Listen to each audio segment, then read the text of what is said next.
What would it take to convince you that the Earth is not a spinning globe?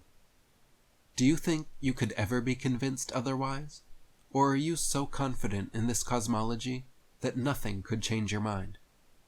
One of the main differences that pits flat earthers in stark contrast to globe believers is the fact that flat earthers have shown the capacity to consider new information with an open mind, and if necessary, admit that they were wrong. 99% of all modern-day flat earthers were once globe believers themselves, and were subjected to the same mainstream media and public school indoctrination as everyone else. So what allows some to see past their confirmation bias and hinders others from ever even opening their minds to the possibility? There is one key characteristic, one personality trait that is particularly noticeable in flat earthers that is rarely seen in globe defenders. The more you pay attention to people on both sides of the issue, the more blatantly clear it becomes with time. This most obvious difference between those who accept and reject the flat earth is humility. I can already hear the audible groans and see their eye globes rolling back in their sockets, but it's true. The main reason most people reject flat earth is because they lack the humbleness to accept that they might be wrong and cannot temper their egos long enough to truly listen to and fully consider the opposing side. Deep down, they don't want to admit that they may have been duped, and so will continue to double and triple down on debunked explanations rather than opening their minds to new possibilities. Over the past decade, I have spoken with thousands of detractors and watched hundreds of hours of globe apologists making reaction videos to my 200 proofs Earth is not a spinning ball and other presentations.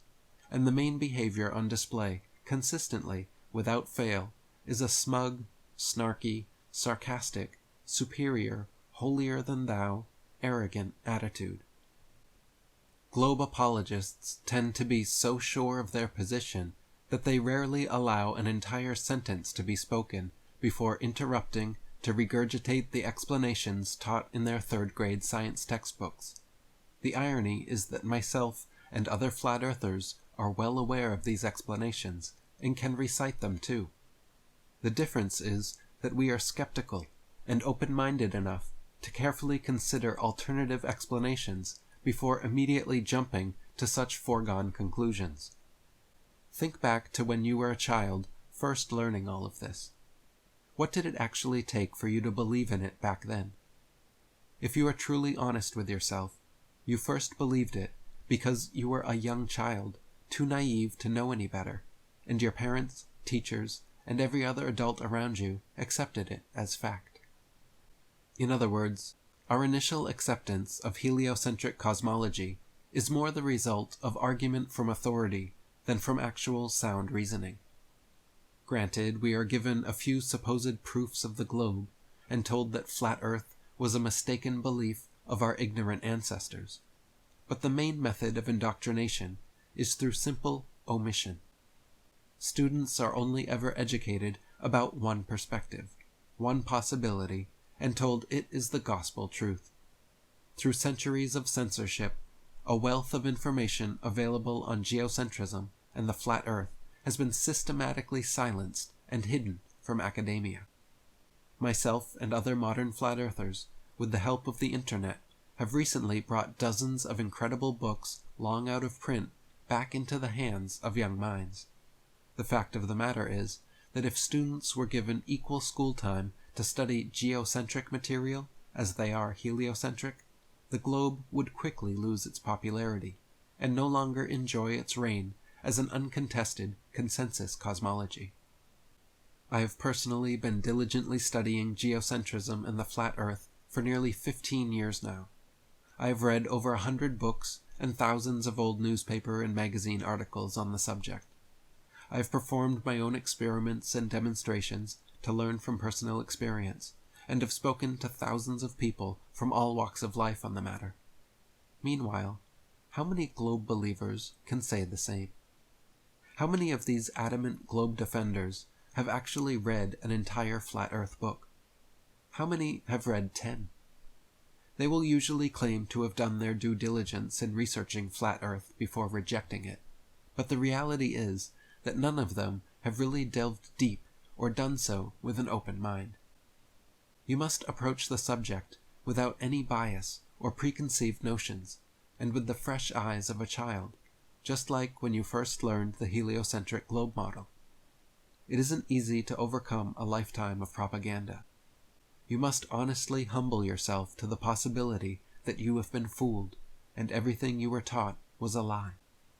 Otherwise, even when you look, you won't see.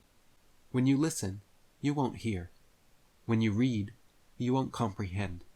And when you think, you won't ponder. If you cannot first empty your cup, then it is impossible to refill it with pure water.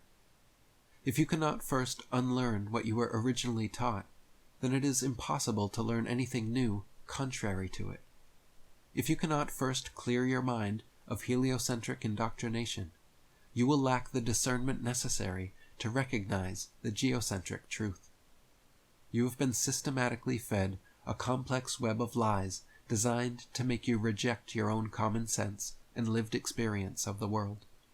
You have been taught that this notion of flat Earth is something so ridiculous that it should only be laughed at, and that anyone advocating for it must be utterly unintelligent or completely crazy.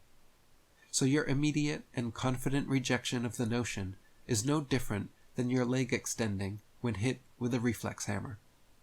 Your exasperated eye rolls and permanent smirks were programmed into you, as was the list of questions that instantly roll off your tongue, like, "But why would they lie? What does it matter? And where are the whistleblowers?" All of these, and even more specific questions, like, "Why is Earth the only flat planet? Why isn't Polaris visible from Australia? And how does the Eratosthenes experiment work on a flat Earth?" All have valid, sound answers from a geocentric perspective. If you haven't already, please do me, yourself, and the world a favor by reading or watching my free full video presentation of my latest book, Flat Earth FAQ, and see for yourself.